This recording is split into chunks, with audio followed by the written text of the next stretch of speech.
رمضان عرفان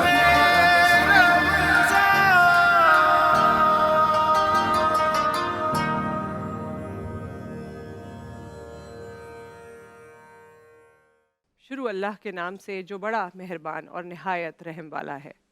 سورہ 3 کی تلاوت آپ کے سامنے پیش کی گئی، ترجمہ ملاحظہ فرمائیے۔ انجیر اور زیتون کی قسم ہے اور طور سینا کی اور اس شہر مکہ کی جو امن والا ہے۔ بے شک ہم نے انسان کو بڑے عمدہ انداز میں پیدا کیا ہے، پھر ہم نے اسے سب سے نیچے پھینک دیا ہے، مگر جو ایمان لائے اور نیک کام کیے سو ان کے لیے تو بے انتہا بدلہ ہے۔ پھر اس کے بعد آپ کو قیامت کے معاملے میں کون جھٹلا سکتا ہے؟ کیا اللہ سب حاکموں سے بڑا حاکم نہیں؟ بے شک ضرور ہے۔ خواتین و حضرات، عرفان رمضان کی اس ٹرانسمیشن میں نصرت حارث اور اویس ربانی آپ کو خوش آمدید کہتے ہیں اور امید کرتے ہیں کہ آپ کے روزے خوش اسلوبی سے گزر رہے ہوں گے۔ ہماری اس ٹرانسمیشن میں ساتھ دینے کا بہت بہت شکریہ۔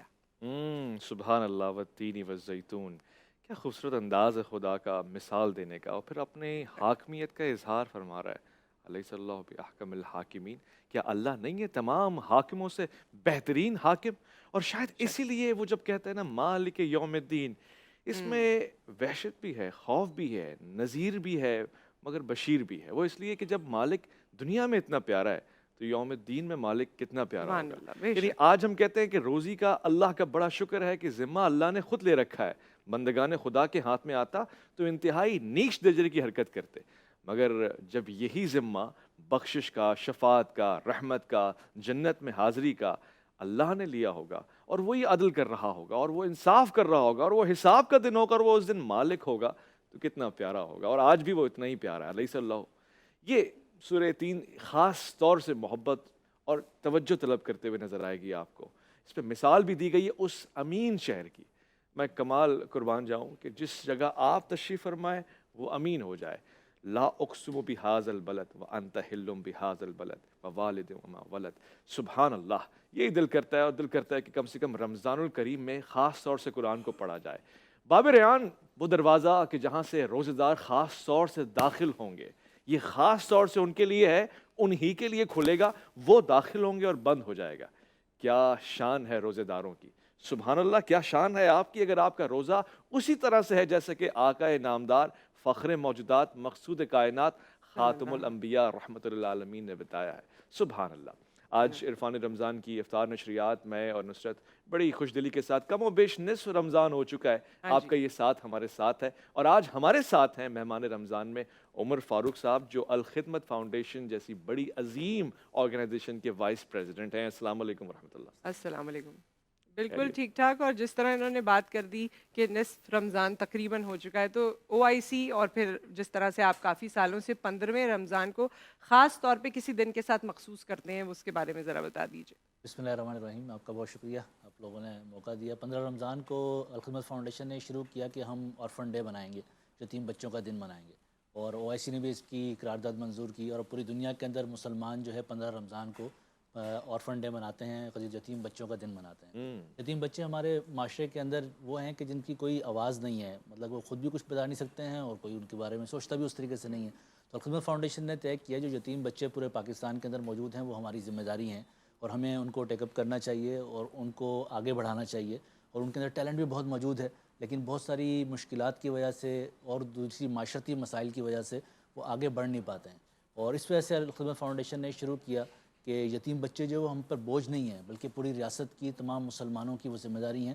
اللہ کے نبی کریم صلی اللہ علیہ وسلم نے فرمایا کہ یتیم بچوں کی کفالت میری ذمہ داری ہے، یعنی اللہ کے نبی کریم صلی اللہ علیہ وسلم نے اس کی ذمہ داری لی ہے۔ اس کا مطلب یہ ہے کہ قیامت تک آنے والے جتنے یتیم بچے ہوں گے وہ اللہ کے نبی کریم صلی اللہ علیہ وسلم نے اس کا ذمہ لیا ہے، اور اس کا ذمہ اسی لیے لیا ہے کہ اس کی امت میں ہوتے ہوئے ہم سب اس کی اس ذمہ داری کو پورا کریں گے۔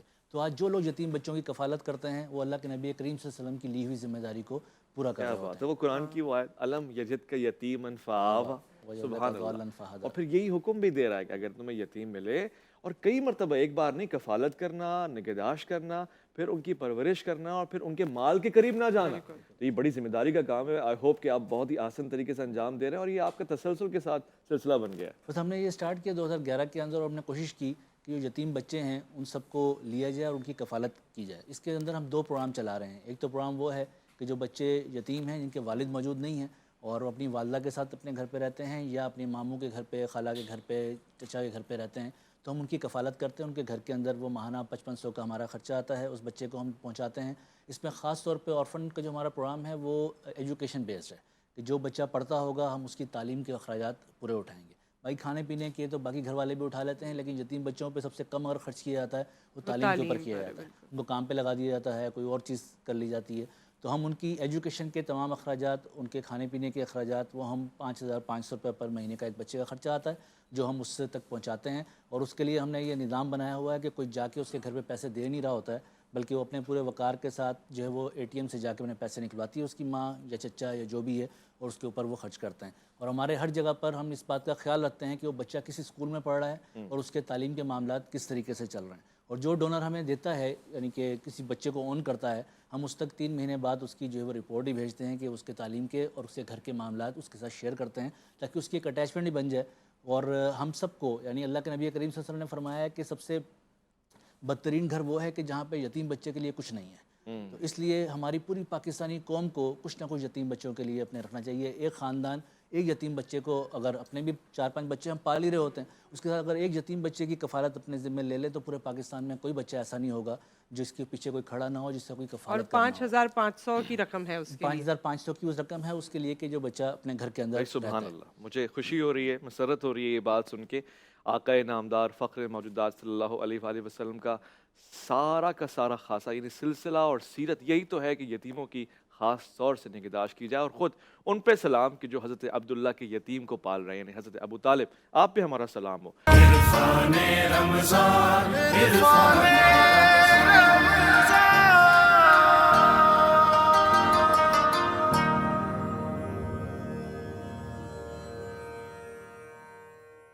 عزیزان من، خوش آمدید. وہ مائیں تھیں کہ جن کی آغوش میں اسلام پلا کرتا تھا. مسلمان اپنے کردار کے ساتھ تنوع اور تعمیر پاتا تھا. آج اگر وہ آغوش ہم سے چھین لی جائے تو پھر بچ کیا جاتا ہے؟ یہی تو پہلی درسگاہ ہے، یہی یونیورسٹی ہے، یہی تربیت ہے اور یہی طبیعت کو سدھار دیتی ہے. آج انجینئر عمر فاروق صاحب تشریف فرمائیں.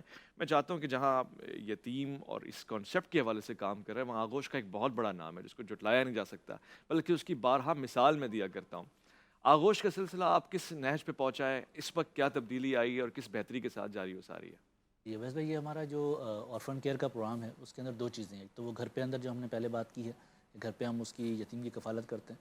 دوسری، یتیم بچے وہ ہیں کہ جن کا کوئی بھی نہیں ہے اور وہ نہ اپنی تعلیم کو بہتر طریقے سے چلا سکتے ہیں اور ان کے اندر ٹیلنٹ موجود ہوتا ہے، اور ان کے جن کے گھر پہ وہ رہ رہے ہوتے ہیں وہ بھی بیچارے مشکل کے اندر ہوتے ہیں، ان کے بھی حالات ایسے نہیں ہوتے کہ ان کو وہ رکھ سکیں. تو ہم ان بچوں کو میرٹ کی بنیاد کے اوپر لے کر آتے ہیں اپنے آغوش ہومز کے اندر. اور آغوش ہومز جو ہے اس کو ہم نے بنایا ہے کہ وہاں پہ یتیم بچے آتے ہیں، ان کے اسکولنگ کا، ایجوکیشن کا ہم خیال رکھتے ہیں، ان کی تعلیم کا اور ان کی رہائش کا، میلز کا. ٹھیک ہے، یہ بورڈنگ اسکول ہے اور اس کے اندر ہم ان کی تمام ضروریات کو پورا کرتے ہیں. اور عموماً ہمارے یہاں سمجھا جاتا ہے کہ جو یتیم بچوں کا جگہ ہوتی ہے وہ اس کی بری حالت ہوتی ہے، اور ہوتی بھی ہے اس طریقے سے. لیکن ہم نے آغوش کے اندر طے کیا ہے کہ جو پاکستان کے سب سے بہترین بورڈنگ اسکول کے اندر فیسلٹیز دی جاتی ہیں وہ ہم اپنے آغوش کے اندر وہاں پر دیں گے. ہمارے کراچی کے اندر آغوش، ہمارا ایک آغوش ہوم چل رہا ہے.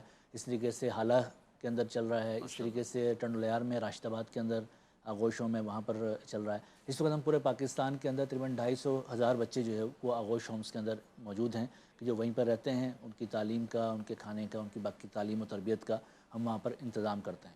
اللہ کے نبی کریم صلی اللہ علیہ وسلم، جیسے ابھی آپ نے بھی ذکر کیا کہ وہ یتیم تھے، اور اللہ تعالیٰ نے جس صورت کے اندر ان کا ذکر کیا ہے کہ اللہ کے نبی ہمیں تم نے اس وقت بھی اکیلا نہیں چھوڑا کہ جب تم یتیم تھے، اور ہم نے تمہیں ٹھکانہ فراہم کیا. ٹھیک ہے نا، تمہاری وجہ سے جو ہے وہ چیزیں آگے بڑھائیں. اس طریقے سے ہم نے بھی یہ کوشش کی ہے کہ یتیم بچوں کے ٹھکانہ ان کو فراہم کیا جائے، ان کا خیال رکھا جائے اور ان کی بہترین تعلیم و تربیت کی جائے. اس طریقے سے ہم نے آغوش ہوم اسی پیٹرن کے اوپر وہاں پر موجود ہے. وہاں پر یتیم بچے آتے ہیں اور ان کو ہم ان سب چیزوں کا وہاں پر فیسیلیٹیٹ کرتے ہیں. یتیم آپ کو فرمایا گیا، کہا گیا، پکارا گیا، اور واقعی آپ وہ ہیرا ہیں، وہ موتی ہیں، اس کی کوئی نظیر نہیں ہے. آپ نے بجا فرمایا یہی اصل کام ہے اور یہ کرنے والا کام ہے.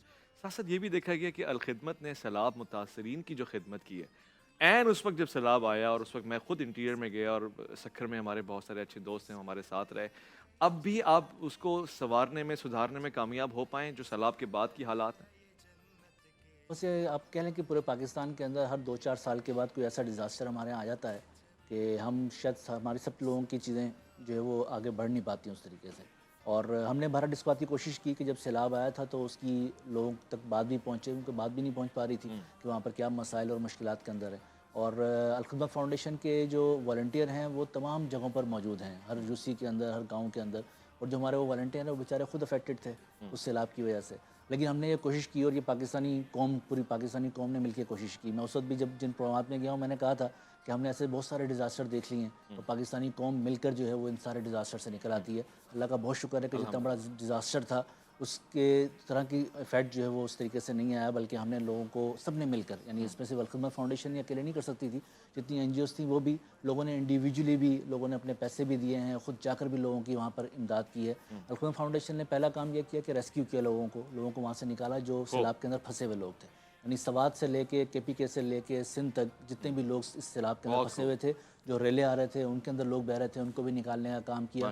اور پھر جہاں پر پانی آ کے کھڑا ہو گیا بڑا حسن کیا، اور 5-6 مہینے جو پانی کھڑا رہا ہے وہاں پر، ان لوگوں کو بھی جو ہے وہاں سے نکالا. بہت اچھا کیا، میں اس کا چشمدید گواہ بھی ہوں. جی ہاں، سب سے پہلا کام ریسکیو کا تھا کہ ان کو ریسکیو کیا جائے. دوسرا کام ریلیف کا تھا جو ان کی فوری ضروریات تھیں، پانی موجود نہیں تھا. میں سکھر میں خود بھی تھا، اور سکھر کی ٹیم جو میں آپ سے عرض کر رہا تھا کہ خود جا کے کچے کے علاقے میں جہاں پہ ڈاکو وغیرہ مشہور ہوتے وہاں بھی گئے تھے. تو مجھے اس وقت ذرا دل تو نہیں کر رہا قطع کلامی کا، اتنی خوبصورت گفتگو ہو رہی ہے، مگر سوالات کی طرف ہمیں جانا ہے. جی کا سوال ہے اور پھر ساتھ میں ہمیں بریک کی طرف بھی جانا ہے. تو یہ دو چیزیں میرے سامنے ہیں، اب یہ طے کرنا آپ کا کام ہے کہ آپ کس پہ جانا چاہیں گے. کوئز پہ جا رہے ہیں، جی کا سوال نصرت حارث کے ساتھ. جی تھینک یو سو مچ. اور مقابلہ سخت، وقت کم، میں جلدی سے انٹروڈکشن کروا دیتی ہوں. ہمارے ساتھ محمد اذان انصاری موجود ہیں شاہ کامرس کالج سے، اور ہمارا رؤوف سینٹ لارنس کالج سے ہمارے ساتھ ہیں، اور محمد ابراہیم ایس ایم سائنس کالج سے ہمارے ساتھ ہیں. تو آپ سے محمد اذان شروع کرتے ہیں. ٹھیک ہے، 3 سوال آپ سے کریں گے آپشنس کے ساتھ. لفظ قرآن کے کیا معنی ہیں؟ پڑھنے والی کتاب، سننا، دیکھنا، یا یاد رکھنے والی کتاب؟ جلدی. پڑھنے والی کتاب. سر سید احمد خان کو انگریزوں نے سر کا خطاب کس سن میں دیا تھا؟ غور سے سن لیجئے ڈیٹس. 1947، 2000، 1869 یا 1992؟ آپشنز ریپیٹ کریے گا. 1947، ایئر 2000، ایئر 1869 یا پھر ایئر 1992. یہ بھی دیکھ لو کہ ان کی تاریخ کیا ہے، کب تھے وہ. 1869. 1869 بالکل صحیح جواب. صلح حدیبیہ میں مسلمانوں اور کفار نے کل کتنے برس کے لیے جنگ نہ کرنے کا معاہدہ کیا تھا؟ آپ کے آپشنز ہیں 2 برس، 3 برس، 15 برس یا 10 برس. 10 برس. بالکل صحیح جواب. آپ کے 2 سوال صحیح ہوئے ہیں، 20 کا اسکور آپ کا ہو چکا ہے. ارحمہ آپ کی طرف آتے ہیں. قائد اعظم سے پہلے گورنر جنرل کے عہدے کا حلف کس نے لیا تھا؟ ایوب خان، چیف جسٹس میاں عبدالرشید، لیاقت علی خان یا سر سید احمد خان؟ قائد اعظم سے پہلے اس وقت کے چیف جسٹس میاں عبدالرشید اس کا صحیح جواب ہے. آل انڈیا مسلم لیگ کے پہلے صدر کا نام بتائیے. آپ سر آغا خان. سر آغا خان سلطان محمد شاہ بالکل صحیح جواب. رمضان کے روزوں کا ذکر کس صورت میں آیا تھا؟ سورہ آل عمران، سورہ بقرہ، سورہ یونس یا سورہ نساء؟ سورہ بقرہ. بالکل صحیح جواب. 20 کا اسکور ان کا بھی ہو گیا ہے، دونوں 20 پہ. لیٹس سی ٹیم سی 20 پہ رہتی ہے یا آگے پیچھے ہو جاتی ہے. ہاکی کا کھیل کس ملک سے شروع ہوا؟ ایران، پاکستان، اسپین یا جرمنی؟ جرمنی. ایران. ایران اس کا صحیح جواب ہے. سورہ فاتحہ میں کل کتنی آیات ہیں؟ 7، 9، 6 یا 11؟ 7. بالکل صحیح جواب. قائد اعظم نے قانون کی اعلیٰ تعلیم کس ادارے سے حاصل کی؟ آپ کے آپشنز ہیں آکسفورڈ، ہارورڈ، لنکنزن یا کیمبرج؟ کیمبرج. لنکنزن سے انہوں نے تعلیم حاصل کی تھی. اور آپ کا ایک صحیح جواب ہوا 20-20-10. آپ دیکھتے ہیں کہ بزر راؤنڈ میں کیا گل کھلاتے ہیں آپ لوگ. یہاں پر واپس ہم گیسٹ کی طرف جاتے ہیں. گیسٹ کو بھی ہنسی آ رہی ہے. عمر فاروق صاحب مسکرا رہے ہیں، محظوظ ہو رہے ہیں یہ مقابلہ دیکھ کر. گل کھلانے سے مجھے لگا گل کھلا رہے ہیں. ہاں وہ بزر آپ نے راؤنڈ کبھی میں گل نہیں یوزلی کھلائے؟ گل ہی کھلائے جاتے ہیں. بچپن میں تو کھلائے ہوں گے گل، یا آپ خود گل کی طرح کھل اٹھے؟ اچھا یہ بچے جو ہے نا یہ مختلف یونیورسٹیز سے کالجز سے آتے ہیں اور صرف مقابلے کا مقصد یہ ہے کہ ان کا رجحان کتاب کی طرف آئے، نالج بڑھے، اضافہ ہو، اور پھر مجھے لگتا ہے کہ جب معرفت کا ذکر ہے، عرفان رمضان ٹرانسمیشن ہے، تو اس میں علم کی باتیں ہونی چاہیے، معرفت کی باتیں ہونی چاہیے. آپ کا زمانہ طالب علمی کیسے گزرا ہے اور کیا آپ سمجھتے ہیں کہ ہمیں اپنے تعلیمی اداروں کی بھی خدمت کرنی چاہیے تاکہ ایک اچھا رزلٹ آؤٹ پٹ آ سکے؟ بالکل، یہ تعلیم کا جو مسئلہ ہے یہ ویسے ہمارے پورے معاشرے کے اندر اس کی توجہ دی نہیں جاتی ہے، اور اگر ہمیں تعلیم پہ توجہ دی بھی جاتی ہے نا تو ہمارے ہاں سمجھا جاتا ہے کہ شاید کتابیں پڑھنے سے سارے مسئلے حل ہو جاتے ہیں. حالانکہ تعلیم کے اندر جو کتابیں پڑھنے کا معاملہ ہے وہ تو شاید 5% جو گروتھ میں ان کا کنٹریبیوشن ہوتا ہے. اس کے علاوہ یہ جو ایکٹیویٹیز ہیں جو ابھی آپ یہ کر رہے ہیں اس کے اندر جو جنرل نالج کی چیزیں ہیں، اس کے علاوہ جنرل ایکٹیویٹیز ہیں، ایکسٹرا کریکولم ایکٹیویٹیز جو ہوتی ہیں، اس کے نتیجے کے اندر بچے جو سیکھتے ہیں اصل میں وہی سب کچھ جو ہے وہ ان کی زندگی کے اندر آگے بڑھ کے ان کے کام آتا ہے. اس لیے ٹھیک ہے تعلیم کے اندر کتابیں بھی ہمیں پڑھانی چاہیے، لیکن اس پورے کریکولم کو ٹھیک ہونا چاہیے اور اس کے نتیجے کے اندر تعلیم و تربیت کے اندر ہمارے بچوں کا کام آگے جو ہے بڑھنا چاہیے. کریکولم پہ آپ لوگوں نے کام کیا بھائی، کیونکہ آپ لوگ بھی درس تدریس سے بھی منسلک ہیں، تو کوئی خاص کریکولم پہ آپ لوگ توجہ دیتے ہیں؟ جی ہمارے تو ادارے ہیں جو کریکولم کو ڈیزائن بھی کرتے ہیں اور بناتے بھی ہیں. عثمان پبلک اسکول کا آپ نے نام سنا ہوگا، ارکم پبلک اسکول نام سنا ہوگا، غزالی پورا ایک ہے، ارکم کے نام سے پوری چین ہے. تو الحمدللہ ہم کوشش تو کر رہے ہیں کہ تعلیم، اور اصل میں ہمارے ہاں تعلیم کی اسی سب سے زیادہ کمی ہے کہ لوگ اس طرح توجہ نہیں دے پاتے ہیں، خاص طور پہ جن کو کھانے کے ہی بہت مسئلے پڑے ہوں، آٹے کے ہی مسئلے پڑے ہوں، تو وہ بیچارے تعلیم کے اوپر کیسے سوچ سکتے ہیں. تو اس لیے تعلیم ہماری بہت ضروری ہے. ہمارے اچھے خاصے لوگ جو ہیں وہ اس تعلیم حاصل کر نہیں پا رہے ہیں. بچے اچھے خاصے ہیں کہ جو اسکول گوئنگ نہیں ہیں، اسکول نہیں جاتے ہیں، ان کے گھر کے مسائل ہی اتنے ہیں کہ ان کو اسکول بھیج نہیں پاتے ہیں. اس لیے ہمیں یہ سب چیزیں ٹھیک سے آگے بڑھانی چاہیے. ایک اور بات جو میں آپ کے توسط سے کہنا چاہتا ہوں کہ یہ تعلیم اور ہیلتھ جو ہوتا ہے یہ ریاست کی ذمہ داری ہوتی ہے. اور ہمارے ہاں جو آپ بھی اپنے معاشرے کے اندر دیکھتے ہوں، کراچی کے اندر تو آپ دیکھیں کہ گورنمنٹ اسکول کا تو کنسیپٹ ہی ختم ہو کے رہ گیا.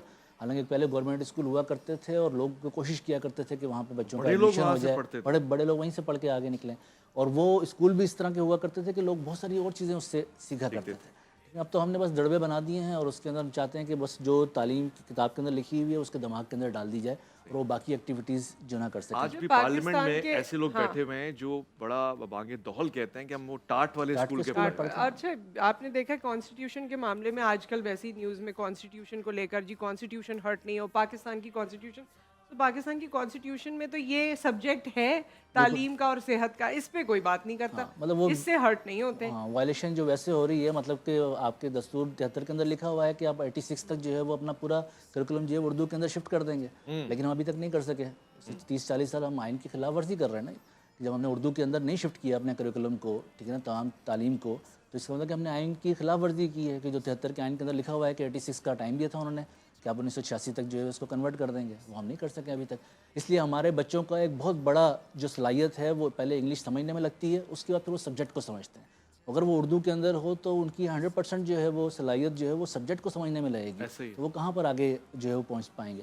اس لیے جن لوگوں نے بھی ترقی کی ہے انہوں نے اردو زبان کے اندر کی ہے. اب تو انجینئر صاحب آپ کو شاید افسوس ہی ہو یہ سن کے کہ اب تو اردو بولنے پہ بچے کے منہ پہ کالک ملتی جاتی ہے اور اس کو شرمندگی کا سامنا کرنا پڑتا ہے.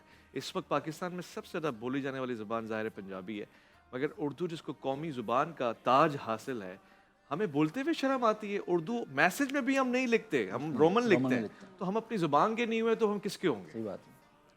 نہیں وہ تو ہماری تربیت ہی ایسی ہوئی نا، کیونکہ کچھ اسکول اب دیکھیے ہمارے یہاں تعلیمی معیار بھی ڈفرینٹ ہے. جب ہم بچے کو شروع سے کیمبرج سسٹم میں ڈالتے ہیں کیونکہ ہمیں لگتا ہے کہ وہ بہتر ہے، تو پھر بچے اردو سے دور ہو جاتے ہیں.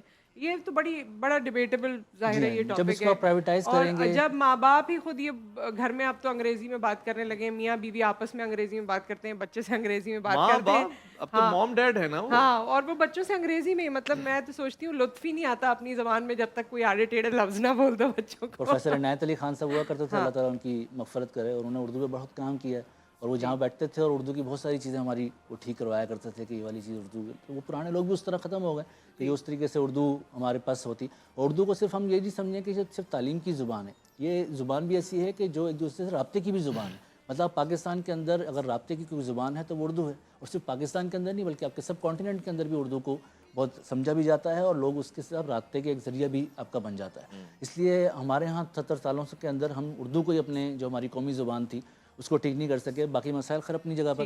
الخدمت فاؤنڈیشن نے بہرحال کوشش کی ہے کہ جو بھی تعلیم ہے بچوں کی وہ ان کی پوری ہونی چاہیے, اور یتیم بچے بھی اس سے تعلیم حاصل کریں. اور جو تھر پار کر کے ایسے بچے ہیں کہ جو اسکول نہیں پہنچ سکتے ہیں, ہم نے ان کے گاؤں کے اندر جا کر کے جہاں پر نہ کوئی استاد جاتا ہے اور نہ وہ خود کبھی شہر کے اندر آئے ہیں, ہم نے وہاں پہ چونرا اسکول بنائے ہیں کہ وہاں پہ بچے جو ہے اپنی تعلیم کو آگے بڑھا سکیں. سنو, ایک راز فخر سے ہم یہ فاش کرتے ہیں, کبھی ہم منہ بھی دھوتے تھے مگر اب واش کرتے ہیں. اب ہر چیز بدل گئی ہے. لوٹ کر آئیں گے مختصر وفا عرفان رمضان میں, آپ کا انتظار ہے. عرفان رمضان عرفان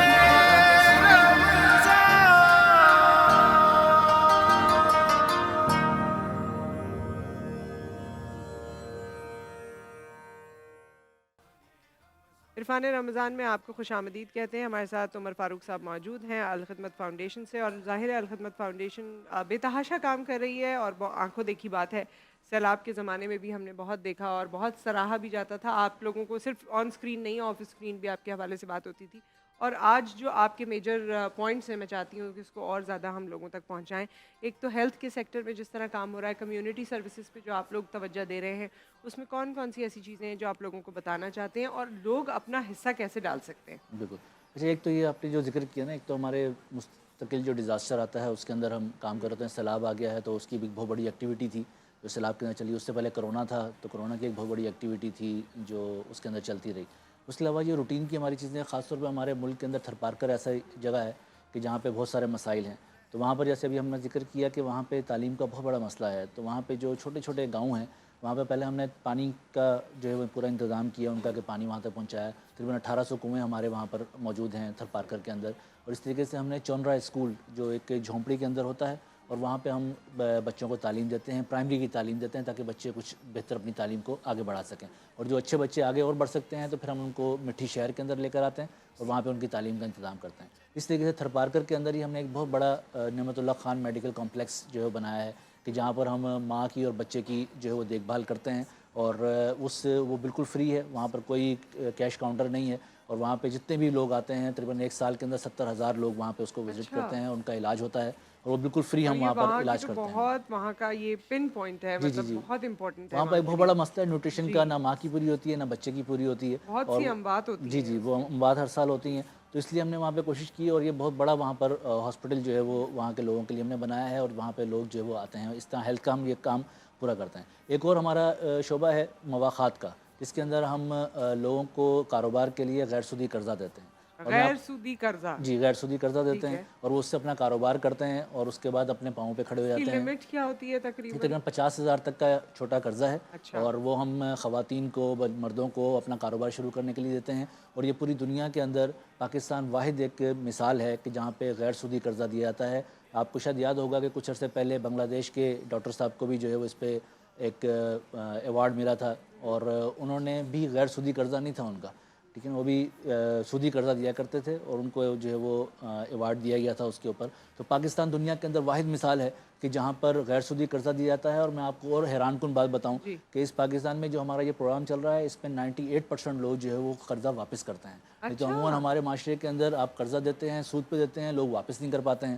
ہم یہ غیر سودی قرضہ دے رہے ہیں اور ہمارے جو لوگ جو بالکل غریب ہیں وہ اس سے قرضہ لیتے ہیں, اپنا کاروبار شروع کرتے ہیں. اس میں خاص طور پہ خواتین شامل ہیں کہ اپنا گھر بار چلانے کے لیے, اپنے بچوں کو پالنے کے لیے ان پیسوں سے کوئی سلائی مشین لے کے یا کوئی اپنا چھوٹا موٹا گھر پہ کاروبار شروع کرتی ہیں, اور وہ اپنا پورا قرضہ واپس بھی کرتی ہیں. 1 سال کے اندر وہ قرضہ واپس کرنا ہوتا ہے. اور ہماری ایک بہت بڑی تعداد ایسے لوگوں کی ہے. اور 1 سال میں اگر کوئی نہ کر سکے, کیونکہ ہر کسی کی سکسیس سٹوری نہیں ہو پاتی ہے. جی ایسی بھی ہوتی ہے, لیکن آپ اس کو ہم ٹائم دینا کوئی مسئلہ نہیں ہے. سال کے بعد بھی اس پہ کوئی سود لگنا شروع نہیں ہو جاتا, بلکہ اس کا ہم ٹائم بڑھا دیتے ہیں اور اس کے بعد جو ہے وہ پیسے واپس کر دیتا ہے.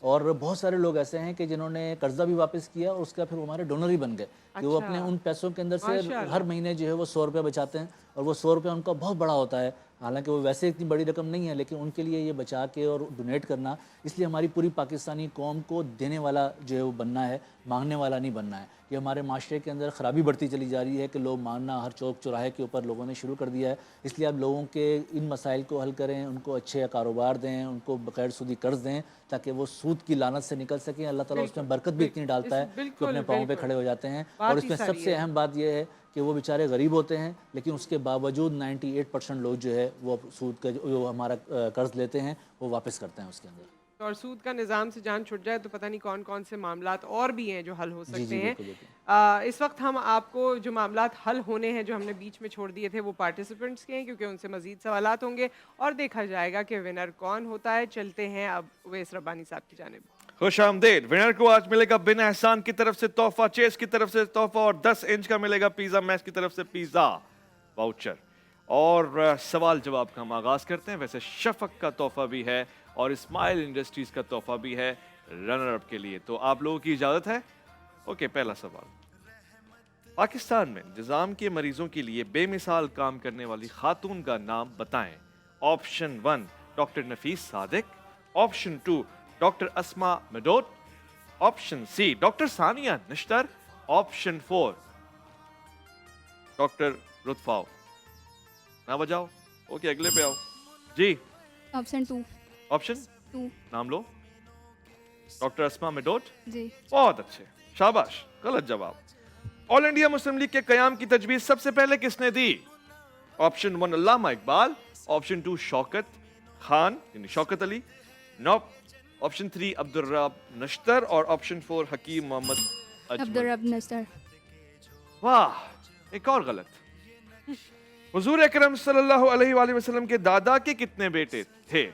Option 1 10, option B 11, option C 12, option 4 5. ہاں 11. ارے واہ, ایک اور غلط. تحریک آزادی کے رہنما محمد علی جوہر کی والدہ کا کیا نام تھا؟ رتن بائی. ارے واہ, ایک اور غلط.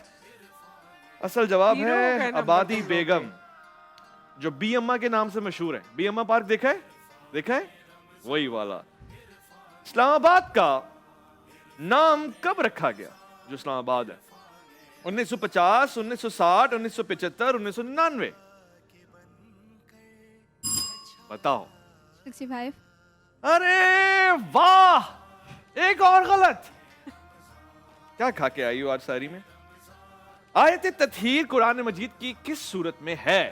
آپشن 1 سورہ احزاب, آپشن 2 سورہ واقعہ, آپشن سی سورہ بنی اسرائیل, آپشن 4 سورہ مومن. ہاں ریپیٹ کر دیں. ریپیٹ کروں.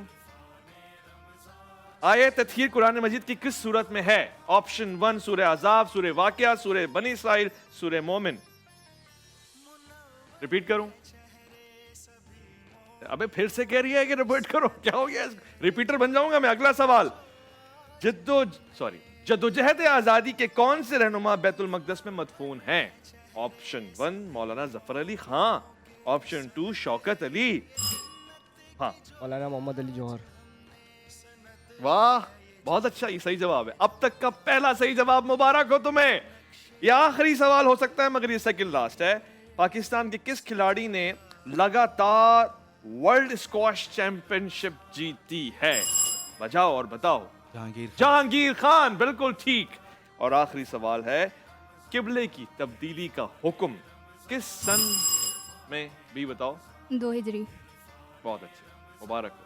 تم نے آج ریکارڈ قائم کر لیا کہ تم نے کسی سوال کا صحیح جواب نہیں دینا مگر اس کا دے دیا اور اپنے ریکارڈ توڑ دیا. بہت خوب, صحیح جواب 2 ہجری. تو اس لحاظ سے آج جو ونر ہیں ہم ان کی طرف چلتے ہیں. جناب سی, آپ کے پاس کل 20 اشرفیاں ہیں, بی آپ کے پاس 20 اشرفیاں ہیں, اور اے آ جاؤ خوشبو لگا کے آئے ہو. یہ لے جاؤ بن احسان کا تحفہ, لے جاؤ فرسٹ پوزیشن کے اوپر. ساتھ ساتھ تم یہ لے جاؤ 10 انچ کا پیزا میکس کا واؤچر, یہ پورا کا پورا پیزا تمہارا. اور ساتھ ساتھ اسماعیل کی طرف سے بھی, اسمائل انڈسٹریز کی طرف سے یہ تحفہ. یہ میں رنر اپ کو دے دوں اگر تم کا ہو تو, ہے نا؟ تم کیا چاہتے ہو یہ بتاؤ. تمہیں میں چیز کا بڑا والا تحفہ دیتا ہوں, یہ لو. یہ اثار اور قربانی کی وجہ سے تم میرے جیسے ہو. Thank you. اب آؤ تم دونوں برابر ہو, آ جاؤ. شاباش. شفق کا یہ خوبصورت سے تحفہ, آغاز نئی صبح کا, یہ لو آپ کا ہوا. جی ایف ایس کا تحفہ آپ کا ہوا. اسماعیل انڈسٹریز کا تحفہ آپ کا ہوا. ہارنے پہ اتنا مل رہا ہے, سوچو جیتنے پہ کتنا ملتا. نہیں تم سیکھ کے جا رہے ہو. آئیے, بہت اچھا, آپ نے بہت اچھا کھیلا, شاباش. یہ اسماعیل انڈسٹریز کی طرف سے, وہ شفق کی طرف سے. شفق کا کہنا ہے آغاز نئی صبح کا, یہ لیجئے. اور جی ایف ایس کا تحفہ بھی آپ کا ہوا. شاباش بچہ, بہت اچھے. نصرت کیسا لگا آپ کو مقابلہ؟ جی بہت زبردست لگا، اور مقابلے سے زیادہ مجھے آپ کا اس سیگمنٹ کو لے کر چلنا جو ہے مزیدار لگا. میرے ساتھ کوئی چلے تو صحیح، میں کیسے لے کے چلتا اچھی ہوں. طریقے سے آپ نے کافی انجوائے کروایا، کیونکہ آج جو ہے نا وہ میدان میں اسپیس ہی اسپیس تھا. آج تیاری جو ہے وہ کچھ اس طرح سے تھی، لیکن پھر بھی آپ کے پاس ونر آیا ہے بھائی، باقی لوگ آئے ہیں، کیا بات ہے. اور جو آپ نے ریپیٹر نہ بننے سے پہلے کیا وہ کیا کہنے. شکریہ. آج آپ کے اندر جو ہے وہ ایک الگ قسم کی ایکٹیویٹی آئی ہوئی ہے. صحبت کا اثر ہے، خربوزی کو دیکھ کے خربوزہ رنگ بدلتا ہے. یہ کچھ نہ کچھ ایسا ضرور آنا تھا. کوئی ایسا میسج، کوئی ایسی بات جو آپ جاتے جاتے تمام لوگوں کو کہنا چاہیں؟ کہاں جا رہے ہیں؟ بس ہم کیونکہ یہ سیگمنٹ ختم کر رہے ہیں، اللہ آج آپ کی زندگی دے. نیند جو پوری نہیں ہو رہی نا، ہم سب کی بات کی تھی میں نے. آمین آمین. بس یہ ہمارا جتنا بھی خدمت کا کام ہے، یا باقی لوگ بھی جو ایک دوسرے کی مدد کے لیے چیزیں کرتے ہیں، اللہ کے نبی کریم صلی اللہ علیہ وسلم نے ہمیں یہ تعلیم دی ہے، اور انہی کے دی ہوئی تعلیم کی وجہ سے ہم یہ سارے کام جو ہے وہ کر رہے ہوتے ہیں. اور یہ اسی کے نتیجے کے اندر ہم اپنے لوگوں کی امداد بھی کرتے ہیں، اور فن کا جو پروگرام ہے اس کو بھی چلاتے ہیں، ڈیزاسٹر آیا تھا اس کو بھی چلاتے ہیں. میں نے پوری دنیا کے اندر دیکھا ہے کہ جہاں پر بھی ڈیزاسٹر آ جاتا ہے تو لوگ اس سے بھاگنا شروع ہو جاتے ہیں، اور ہمارے یہاں آتا ہے تو لوگ ان کی مدد کرنے کے لیے آگے بڑھنا شروع ہو جاتے ہیں. اس لیے ہمیں یہ اس بات کو اور بڑھانا بھی چاہیے. پاکستانی قوم کے اندر بہت ساری مسائل بھی ہوں گے، مشکلات بھی ہوں گی، کمیاں کوتاہیاں بھی ہوں گی، لیکن اس چیز کے اندر ہر موقع کے اوپر پاکستانی قوم نے آگے بڑھ کر آگے چیز کی ہے. ہم نے اس جو سیلاب آیا تھا اس کے اندر دیکھا کہ جو بہت امیر لوگ تھے اللہ تعالیٰ نے ان کو بھی بہت دیا ہے، اور انہوں نے بھی بہت خرچ کیا ہے اللہ کی راہ کے اندر. لیکن جو بیچارے غریب لوگ تھے، جو روزانہ کمانے والے تھے اور روزانہ خرچ کرنے والے تھے، انہوں نے بھی اللہ کی راہ کے اندر بہت خرچ کیا اپنے سیلاب زدگان بھائیوں کے لیے. جو کچرا اٹھانے والا بچہ تھا اس نے بھی اپنے پیسے، اپنی جیب میں سے پیسے نکال کے حصہ ڈالا ہے. بہت اچھے. یہ ہم نے خود اپنی آنکھوں سے دیکھا ہے، اور اس کے نتیجے میں پتہ چلتا ہے کہ یہ پوری پاکستانی قوم آپ کی بات سے مجھے لطف آ رہا ہے. وہ کہتے ہیں، اور میں اس اتفاق کرتا ہوں، اکثر اور بیشتر ہم ایک ہجوم ہے، قوم نہیں ہے. مگر جب سیلاب یا ڈیزاسٹر آتا ہے نا، پھر ہم سے اچھی کوئی قوم نہیں ہے. ہمیں مشکلات ہی بناتی ہیں. ابھی بیل بجی تھی، نصرت گھر پہ نہیں ہے. چلے جی. نہیں ہاں، اب کیا بات ہے آپ کی، یہ بیل بجی تھی. ہاں وہ کہہ رہے تھے نصرت باجی ہے، اچھا بال آتی ہے نا گھر پہ، بال آئی ہے. ہاں نصرت آئی ہے. صحیح، انہوں نے اناؤنس کر دیا ہے. بہت بہت شکریہ عامر صاحب آپ کا تشریف آوری کا. اور یہ بات بالکل صحیح ہے، ہم ٹیلی تھون کر رہے تھے سیلاب کے دوران ہی اسی چینل پہ، اور اس وقت ایک یہ کال آئی تھی کہ جی میرا اپنا گھر چلا گیا ہے سیلاب میں، لیکن پھر بھی میں 10,000 ڈونیٹ کرنا چاہتا ہوں. تو یہ ہماری قوم کی ڈیفینیشن ہے. Thank you so much for being with us. رحمت خدا کے بن کر ہے چھایا عرفان